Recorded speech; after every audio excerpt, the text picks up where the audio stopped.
Alors, comme vous avez vu, le thème, l'impact de la présence de Dieu. Cette année, on a voulu commencer d'abord par quelque chose de spirituel pour que nous puissions booster, aligner notre esprit à la vitesse de Dieu. Alléluia.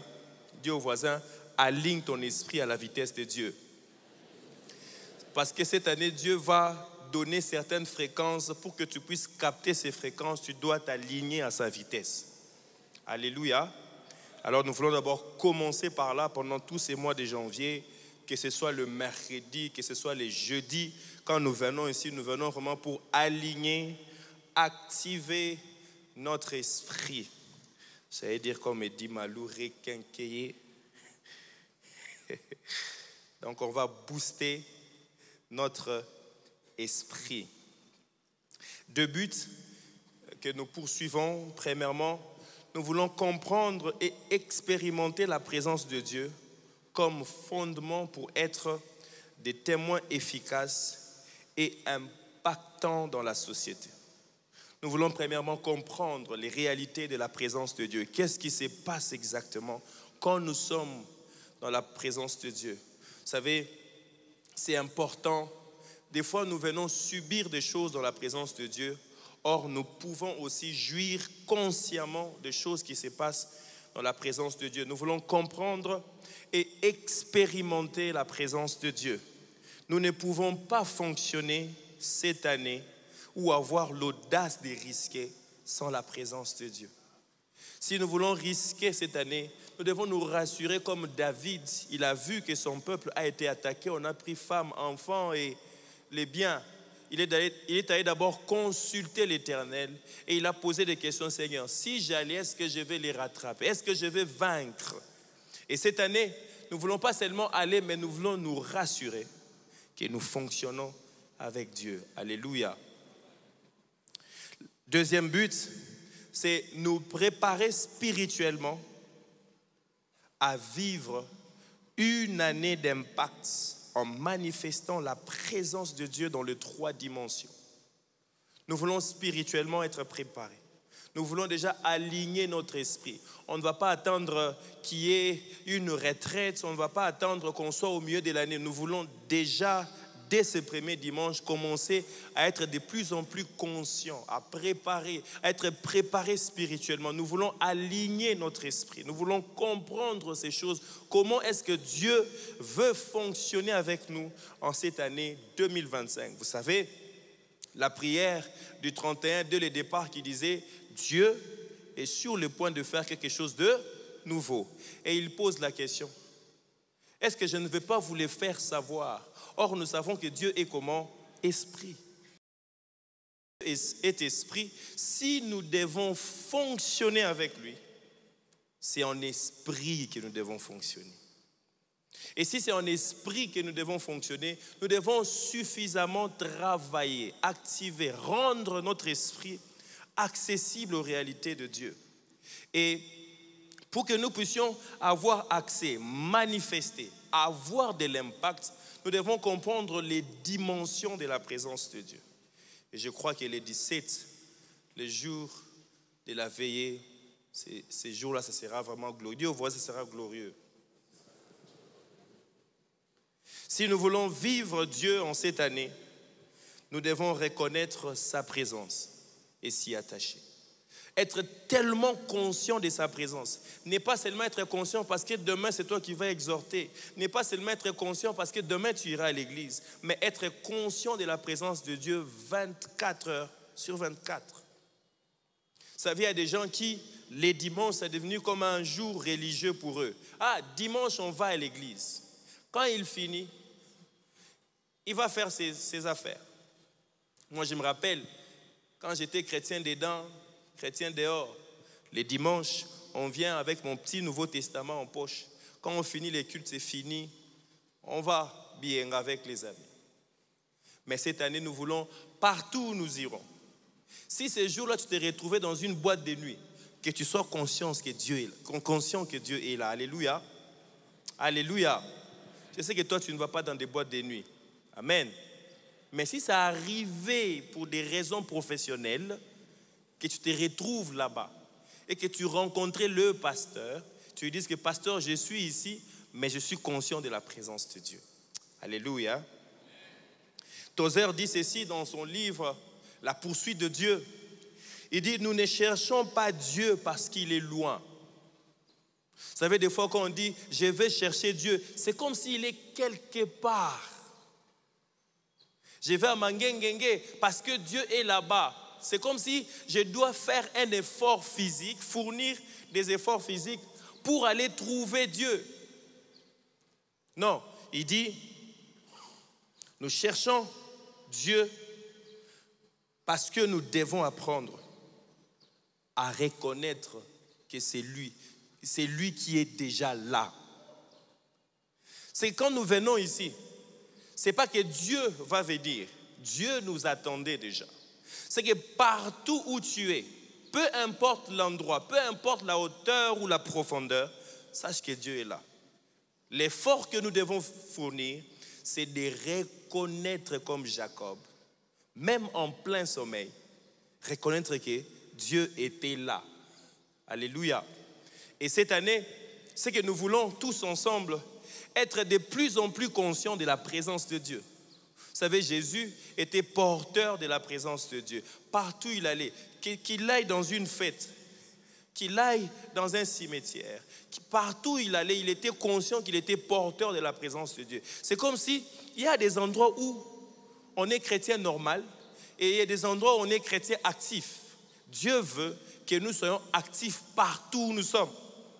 Et je prie pour toi cette année, que tu sois un chrétien actif partout où tu es. Alléluia.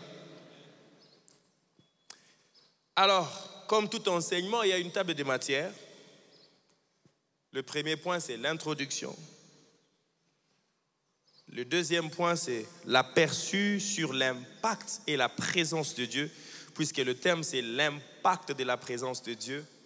Alors, on doit avoir un aperçu sur l'impact, mais aussi l'aperçu sur la présence de Dieu. Je vous signale déjà que je ne donnerai pas une définition. La présence de Dieu, c'est non. Je donnerai des affirmations qui feront en sorte que nous puissions retenir quelque chose. Troisième point, c'est la présence de Dieu dans l'Ancien Testament et le Nouveau Testament. Ça, c'est ce que nous allons voir, la présence de Dieu la semaine prochaine dans l'Ancien Testament. Comment est-ce que cette présence est manifestée? Comment est-ce qu'on pouvait reconnaître toutes les apparitions de Dieu? Comment est-ce que Dieu s'est manifesté? Quoique la Bible dit, au commencement, Dieu, il a toujours existé, mais c'est que nous voulons voir toutes ces manifestations. Comment est-ce que Dieu s'est manifesté, que ce soit dans l'Ancien Testament ou dans le Nouveau Testament. Le quatrième point, nous allons voir les 3 dimensions de la présence de Dieu et son impact dans la vie d'un enfant de Dieu. Vous savez, la présence de Dieu se manifeste à 3 dimensions. Nous allons voir ça. Il y a la dimension de Dieu en nous, avec nous et sur nous. Comment est-ce que ça fonctionne? C'est là où on va découvrir les termes kabod, doxa et shekinah. Et toute table de matière qui finit toujours par une conclusion. Pourquoi cet enseignement sur l'impact de la présence de Dieu? Pourquoi? Quelle est la motivation? Cet enseignement, premièrement, met en lumière la manière dont la présence de Dieu a la capacité de faire 3 choses. La première des choses que la présence de Dieu fait, la présence de Dieu a la capacité de transformer les individus. Tu ne peux pas venir dans la présence de Dieu sans pour autant être transformé. Le but de Dieu, quand il vient dans notre vie, nous sommes sa première cible. C'est nous qu'il veut changer. Parce qu'il sait, si toi tu changes, plusieurs seront changés par toi. Dieu, il est invisible, mais quand il veut se manifester, il commence par transformer de vie. C'est lui qui était coureur de jupons, c'est lui qui était bagarreur. Demain, il a changé. Quelqu'un comme Paul qui a rencontré le Seigneur, la première des choses, Dieu l'a changé. Lui qui poursuivait et persécutait l'Église, mais ces jours-là, quand on les poursuivait, lui, il a pris la fuite parce qu'il a été transformé par la présence de Dieu. Deuxième chose que la présence de Dieu fait, vous c'est que la présence de Dieu a la capacité de transformer les situations. La présence de Dieu a la capacité de transformer les situations. Quand la présence de Dieu se manifeste, elle change les circonstances, elle change les situations. Et cette année, nous voulons tellement désirer sa présence, rester dans sa présence, pour que les situations changent, parce qu'il n'y a que lui qui peut changer la situation. Nos stratégies, certes, elles sont bonnes, mais sans la présence de Dieu, on n'aura pas des résultats que nous cherchons. Troisièmement, la présence de Dieu a la capacité de transformer l'environnement. Si elle nous change, elle change nos situations, elle va aussi affecter notre environnement. Parlons de la transformation des individus. Retenez cette affirmation. La présence de Dieu nous purifie et nous prépare pour la mission et d'accomplir pleinement notre raison d'être.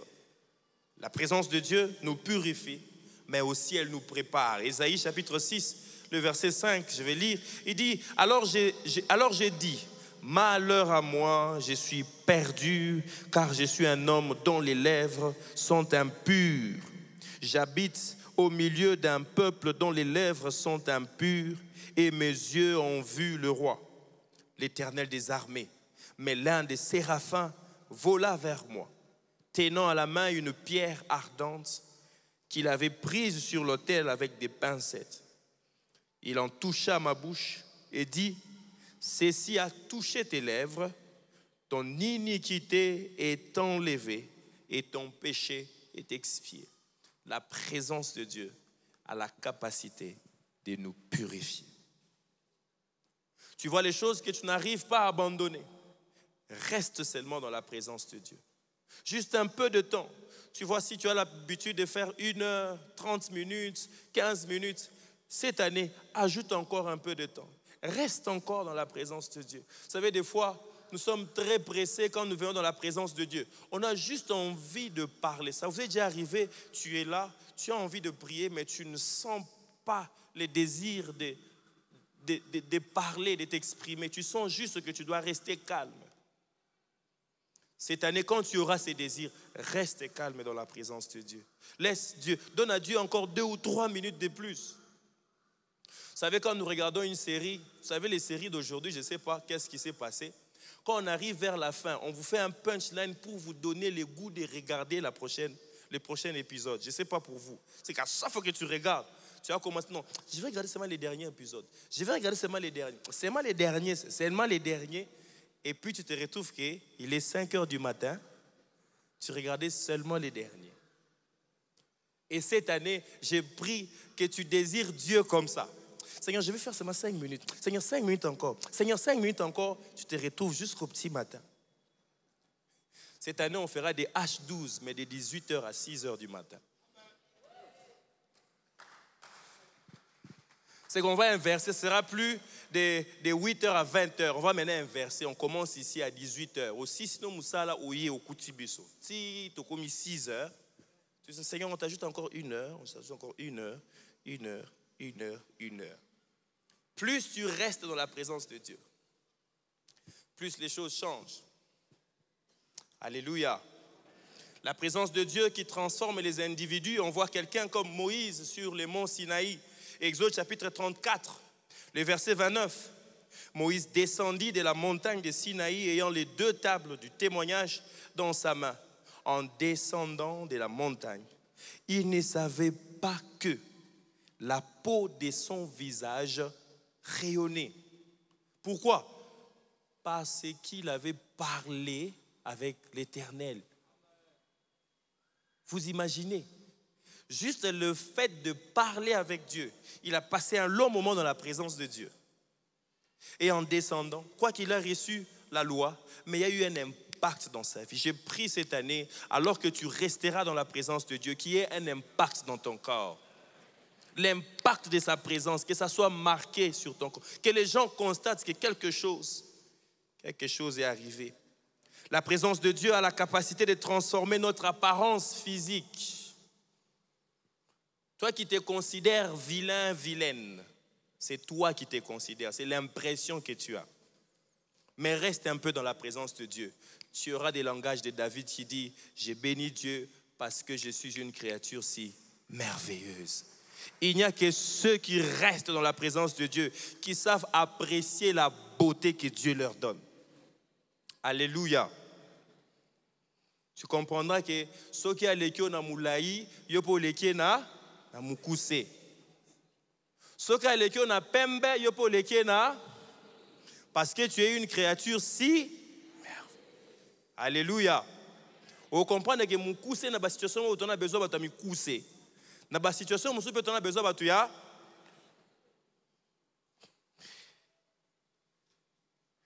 Pasteur Rigouaseki. Acte chapitre 9, le verset 3. Comme il était en chemin et qu'il approchait de Damas, tout à coup une lumière venant du ciel resplendit autour de lui. Tout à coup, une lumière. Cette lumière, c'était quoi? La présence de Dieu. Il tomba par terre et il entendit une voix qui lui disait. Vous connaissez la suite.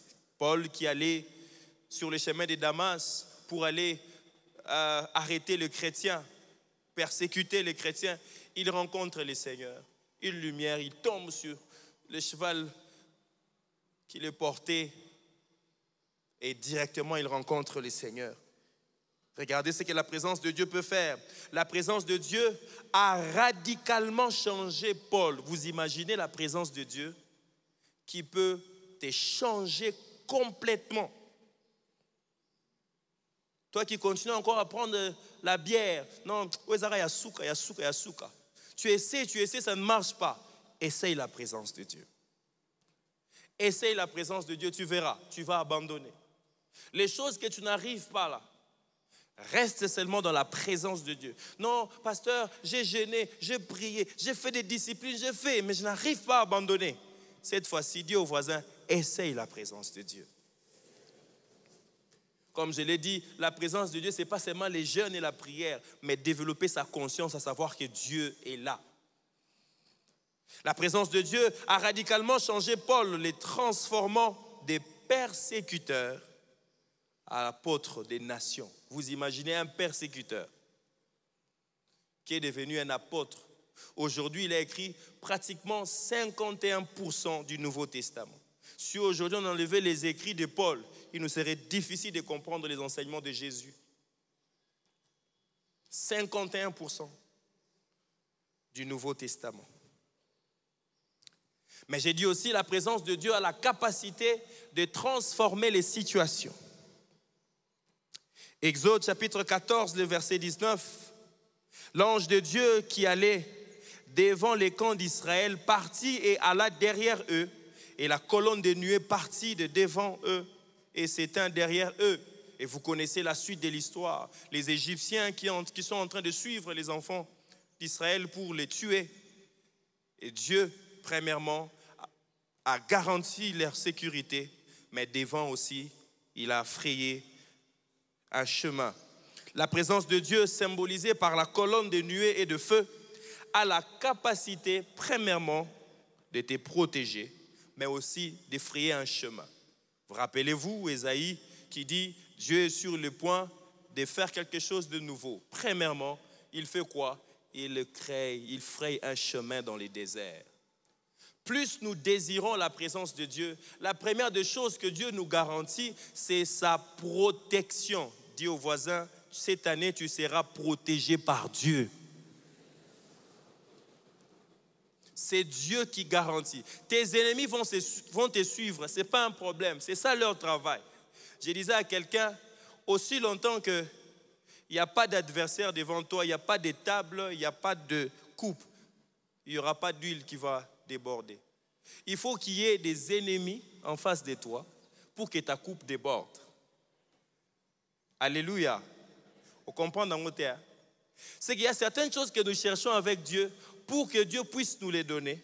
Il faut qu'il y ait des adversaires de l'autre côté. Pour que ta coupe déborde, il faut qu'il y ait un adversaire. Parce que cette coupe, ça va déborder pourquoi? Pourquoi Dieu va te oindre de son onction quand il n'y a pas d'adversité? Dis au voisin, cette année, il y aura encore de l'adversité. Tu as échangé voisin d'imiter. Tout et c'est côté au pays aux arts. Mais ce qui est bon, il y aura la protection de Dieu. Dieu va te protéger. Dans ton bureau là, il y en aura toujours, mais Dieu te protégera. Ils seront étonnés de ce que Dieu sera en train de faire. On enlève ton nom sur la liste, mais on ne comprend pas de mettre ton nom encore sur la liste. Ils seront étonnés de ton Dieu. Parce que Dieu va les susciter. Vous imaginez, Romains dit ceci, Dieu, il a suscité Pharaon pour faire éclater sa gloire. Vous imaginez ça? Dieu peut susciter des ennemis autour de toi parce qu'il veut faire éclater sa gloire. Et cette année, Dieu le fera. Mais il va faire éclater sa gloire. Il les fera. Ils te feront la guerre, mais ils n'étaient. Pourquoi? Parce que tu seras sous la protection de Dieu.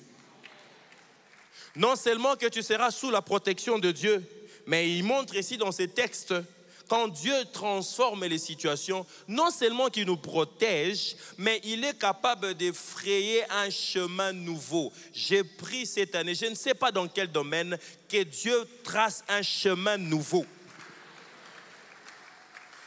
Il va le faire dans les déserts. On ne sait pas voir les chemins. Essayez d'imaginer un peu dans les déserts, les sables qui est mouvant là, frayer un chemin pour que tu puisses passer. Ça sera mouvant pour plusieurs, mais pour toi, ça sera un chemin clair que toi tu vas voir et tu vas traverser.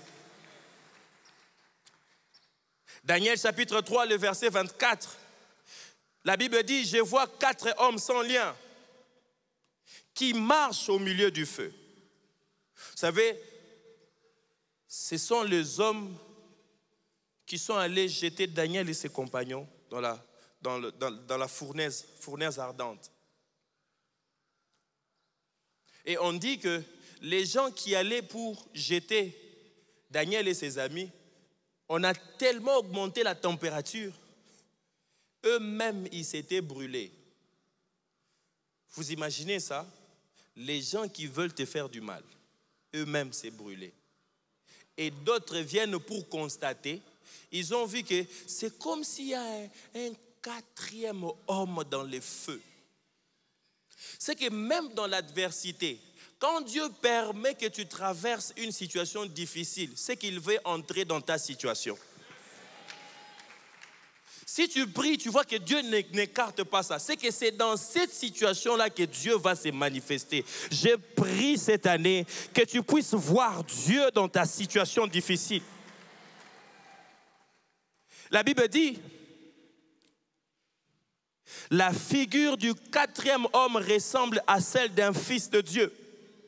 Comme impacte la présence de Dieu, représentée par un être divin, a protégé les 3 Hébreux, transformant un lieu de mort en un lieu de témoignage glorieux. Vous imaginez ça?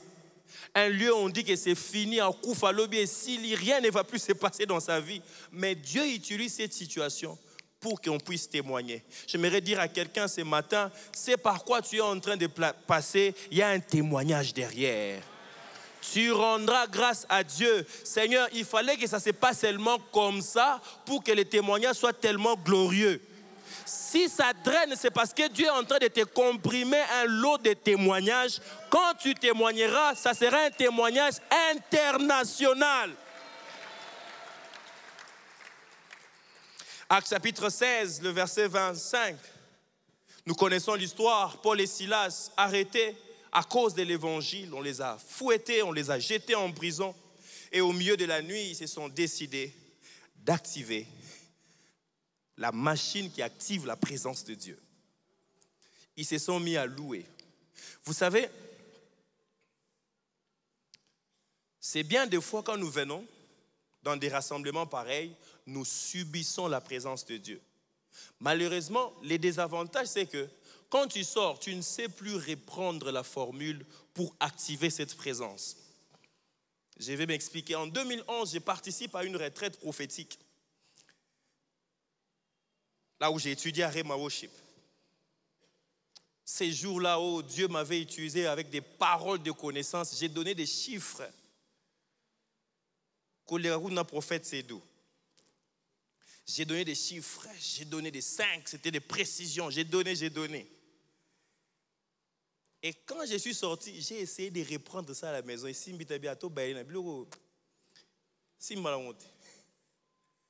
que des fois, quand nous jouissons de l'onction corporative, c'est bien. Ça fait en sorte que l'Esprit descend sur toi, tu prophétises comme Saül et on pose la question. Lui aussi, c'est un fils, il est devenu prophète. Mais après, on n'a plus entendu Saül prophétiser. Mais il y a des éléments, il y a des choses à faire pour provoquer la manifestation continue de la présence de Dieu. Ce que je veux que tu comprennes, c'est que c'est possible que chaque jour, tu actives la manifestation de la présence de Dieu. Et ces jours-là, Paul et Silas n'ont pas regardé. Ils ont utilisé leur situation difficile pour activer la machine qui active la présence de Dieu. Et je prie vraiment ce matin, ne regarde pas ta situation, mais regarde ce qui peut activer la présence de Dieu. Ils se sont mis à faire quoi? À louer le Seigneur.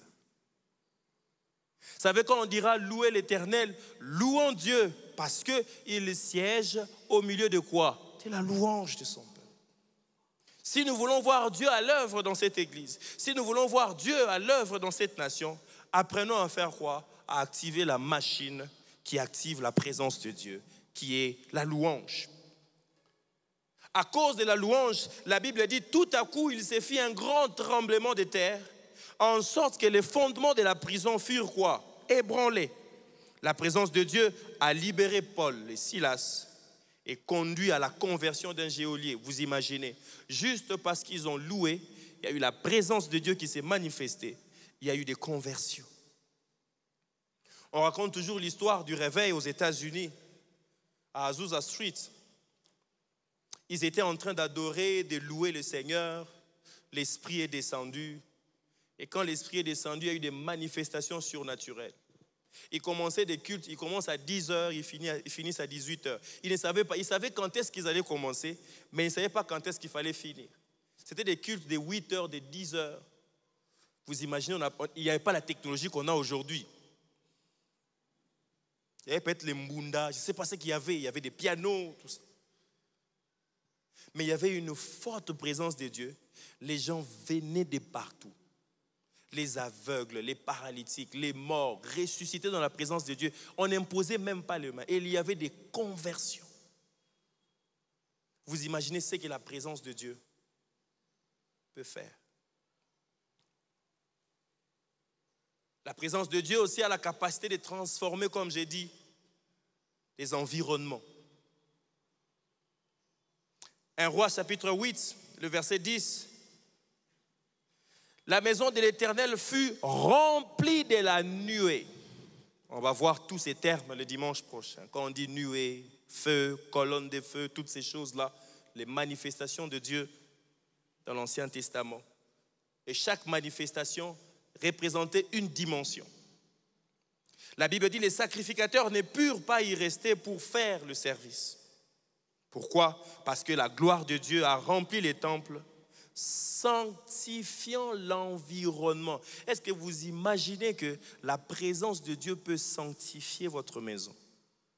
Quand on parle de sanctifier, c'est le mettre à part. Ça ne peut plus se mélanger. Vous savez que la présence de Dieu, on peut sanctifier ses quartiers. Est-ce que vous savez que nous pouvons décider ce qui peut entrer dans cette zone spirituelle? Juste en étant conscients de la présence de Dieu. Il y a un homme de Dieu qui fonctionnait fortement dans la guérison.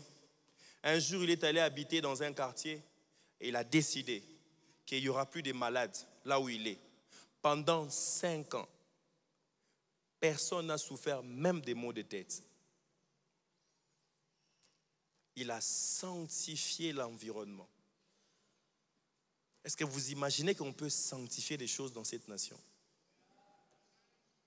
Il y a des choses qu'on peut faire finir juste en activant la présence de Dieu, en étant conscient que nous sommes porteurs de la présence de Dieu.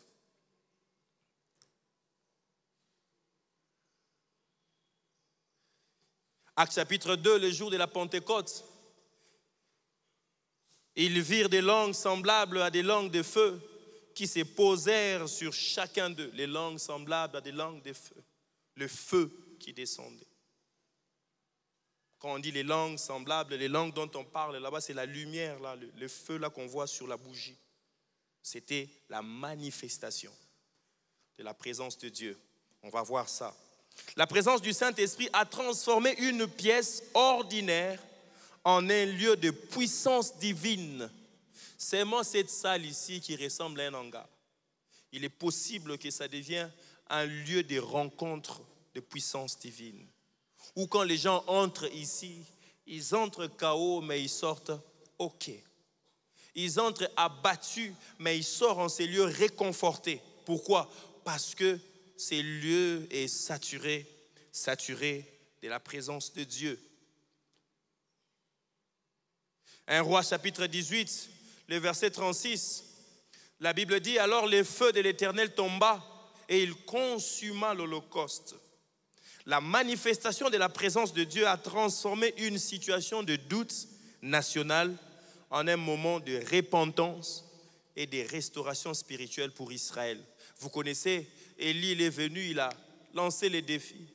Il dit, c'est lui qui invoquera, c'est lui, le Dieu qui répondra par le feu, c'est celui-là qui sera le seul vrai Dieu. Ils ont commencé à invoquer, ils ont invoqué. Élie s'est même moqué d'eux. Oh, peut-être votre Dieu, il dort, peut-être il est occupé. Et quand lui devait faire descendre le feu, il a rendu encore la tâche très difficile. Et quand il a invoqué le feu est descendu. Est-ce que vous imaginez que nous pouvons invoquer le feu? Est-ce que le feu n'est pas descendu sur les gens, mais le feu est descendu sur l'autel? C'est possible que la présence de Dieu, quand elle se manifeste, que nous puissions maintenir le feu dans nos foyers, dans nos maisons, dans nos familles, mais aussi dans notre nation. Vous imaginez ce qu'Élie a fait? Ça a restauré toute une nation.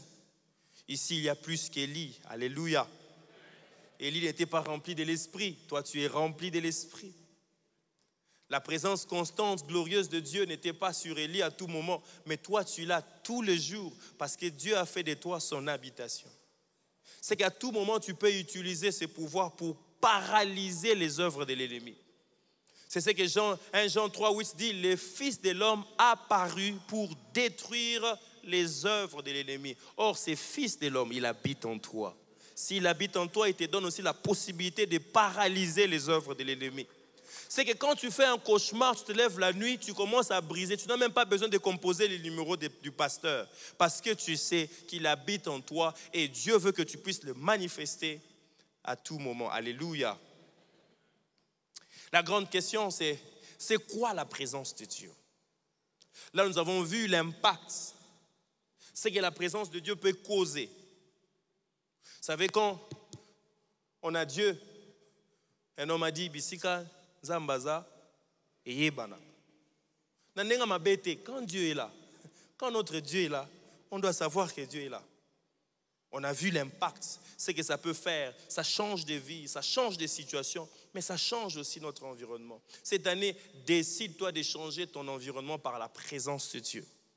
C'est quoi la présence de Dieu? Comme je l'ai dit, je ne donnerai pas de longues définitions, mais je donnerai des phrases, des affirmations qui pourraient nous aider à avoir une définition claire de la présence de Dieu. La présence de Dieu, c'est une réalité qui transforme. Tu ne peux pas dire que j'étais dans la présence de Dieu et continuer à vivre dans le péché. Tu ne peux pas dire que tu étais dans la présence de Dieu et continuer toujours à avoir cette mauvaise langue.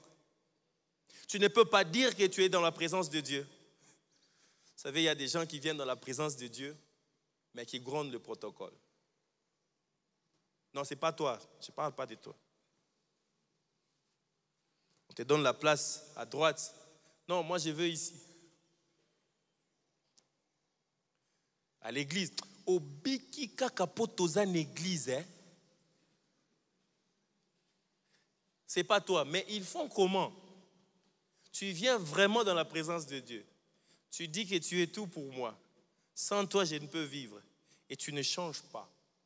La présence de Dieu, c'est une réalité qui transforme. Dis au voisin, cette année, la réalité de la présence de Dieu va te transformer. Cette réalité qui nous transforme, c'est l'action du Saint-Esprit en nous et à travers nous. Nous allons voir en nous et à travers nous.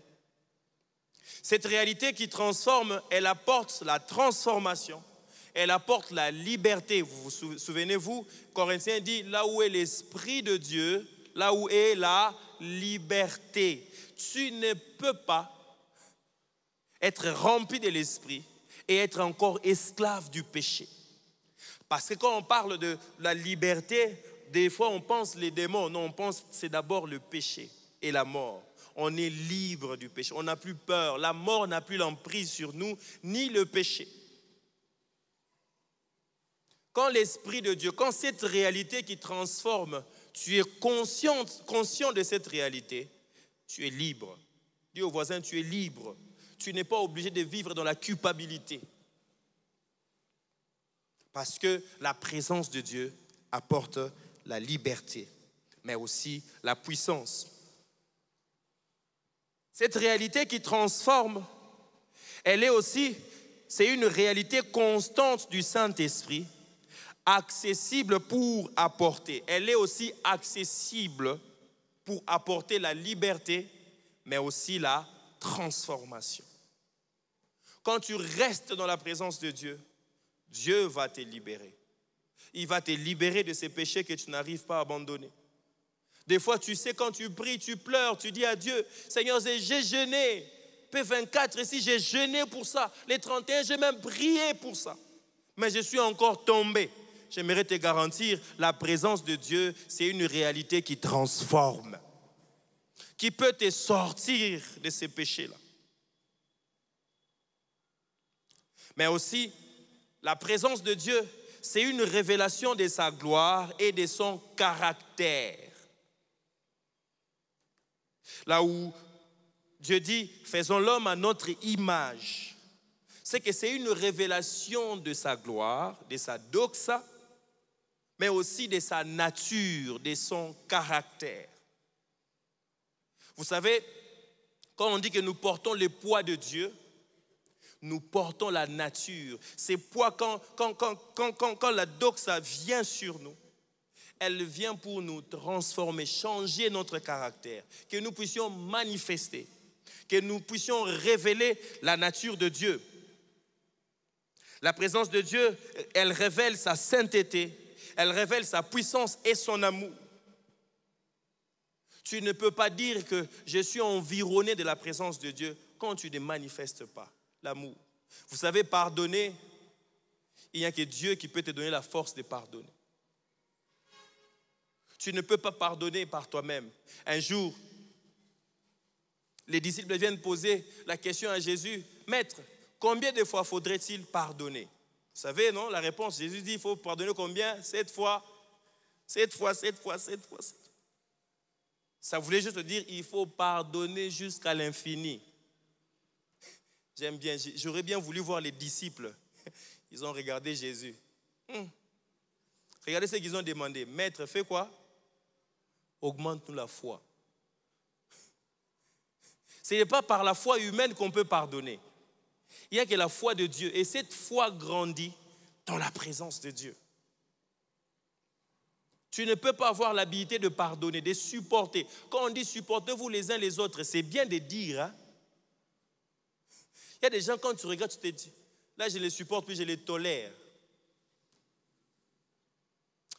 Tellement que tu n'as pas le choix. Vous savez, hein, certains enfants, vous restez à la maison juste parce que bon, c'est lui qui paye le minerval, c'est lui qui paye les frais académiques, c'est lui qui fait ceci. Mais en temps normal, aussi au loin, on a parlé. Hein. Et des fois même, on a tendance à, nous qui prions beaucoup là, on a tendance à croire que les parents sont moins spirituels parce qu'ils parlent trop. Je te dis, si j'avais vraiment... Non, là tu commences à tolérer, tu ne manifestes plus la gloire et les caractères de Dieu. Elle est souvent associée à des manifestations surnaturelles comme des miracles, des guérisons et des délivrances quand nous révélons la gloire de Dieu. La gloire manifeste de Dieu transforme et guérit. Elle est une porte vers une dimension spirituelle où le surnaturel devient naturel. Je suis en train de prier que le surnaturel dans notre vie, dans notre église, devienne naturel. Vous savez, quand on voit surnaturel, on voit toujours les paralytiques marcher. Mais pardonner, vous savez, rester fidèle à sa femme, c'est une puissance surnaturelle. Vous savez, il y a des serviteurs de Dieu qui accomplissent des miracles, des prodiges avec Dieu, mais ils trompent leur femme. Mais je sais qu'ils ne sont pas ici. Alléluia. Vous savez, aimer, c'est surnaturel. Quand on dit mari, aimez vos femmes. Non, je vous assure, c'est surnaturel. Dis au voisin, c'est surnaturel. Et quand on dit femme, soyez soumise, c'est surnaturel. Chère femme, c'est surnaturel. Ce n'est pas parce qu'on t'a enseigné à la maison, c'est bien. Mais il est possible que tu restes dans cette maison-là parce que tu n'as pas où aller. Mais arriver à cette dimension, ce n'est que la capacité à rester dans la présence de Dieu. Cette révélation de sa gloire et de son caractère, elle est une porte vers une dimension spirituelle, comme je l'ai dit, où le surnaturel devient naturel. Mais aussi, la présence de Dieu, c'est une communion continue et personnelle. Dis au voisin, cette année, tu vas aimer Dieu. Tu vas aimer la présence de Dieu. Tu vas commencer à chercher à ce que les veillées soient trop fréquentes. Vous savez, quand un homme courtise une femme, ok? La femme, comme on dit, elle n'avait pas calculé. Vous connaissez ça, non? Moi, je ne te calcule pas. Elle n'a jamais pensé que cet homme-là viendra me courtiser. Mais à force d'insister, la femme va commencer petit à petit à changer les regards. Dit, cette année, Dieu va tellement insister.